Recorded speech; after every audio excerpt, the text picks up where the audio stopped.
VNC binabawalan ni Kalingap Edo. Sino siya? Ang sagot ni VNC, bakit naman? Yan ay sama-sama nating tutukan mamaya mga Kalingap. At kung nagustuhan niyo po ang ganitong klaseng reaction video, paki-like at subscribe naman po para lagi kayong updated sa susunod kong mga uploads. At salamat sa walang sawang pagmamahal at suporta kay Kuya Val Santos Matubang at Idol Kalingap Rab. Paalala, panoorin at tapusin ang video na ito para malaman mo kung ano ang nilalaman nito bago mag-comment.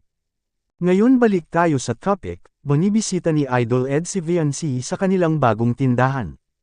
Masaya ang mga manonood lalo na ang ating mga magigiting na kababayan na OFW, na siyang sumusuporta ni VNC para magkakaroon ng sariling negosyo ang kanyang pamilya. Pag walang klase si VNC tumutulong ito sa kanyang nanay magtinda sa labas. Ang kanilang tindahan ay malapit lang sa kanilang bahay. Barbecue na pang-ulam ang tinda nila VNC, habang naghihintay si VNC na bumibili, biglang dumating si Idol Eds at kasama ang tatlong K-boys. Masaya na naman ang ating mga solid EDC viewers ngayon, at dami na ring kinilig sa dalawa.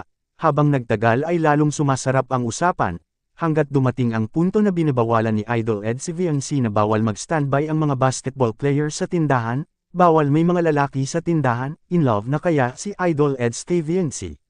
Magkatotoo na kaya ang inyong mga haka-haka? Bigyan lang po natin ng kaunting reaction ang pagbisita ni Idol Ed sa tindahan nila VNC. Pabili po. Magkano? Pwede Malamig po kayo. Pwedeng Libre lang po. Ay, libre. Kumusta naman dito? Marami naman bumibili. Yung mga nagbabasketball po dyan. Huwag ka masyado magano doon ha. Dahan lang sa mga basketball player. Bakit naman po? Wala lang. Dapat may distance. Dapat huwag masyado dito ang lalaki. Nabigla si VNC sa mga diskarte ni Idol Eds, na kahit sa sobrang init ng panahon, nakuha pera ni Idol Eds dumidiskarte ni VNC.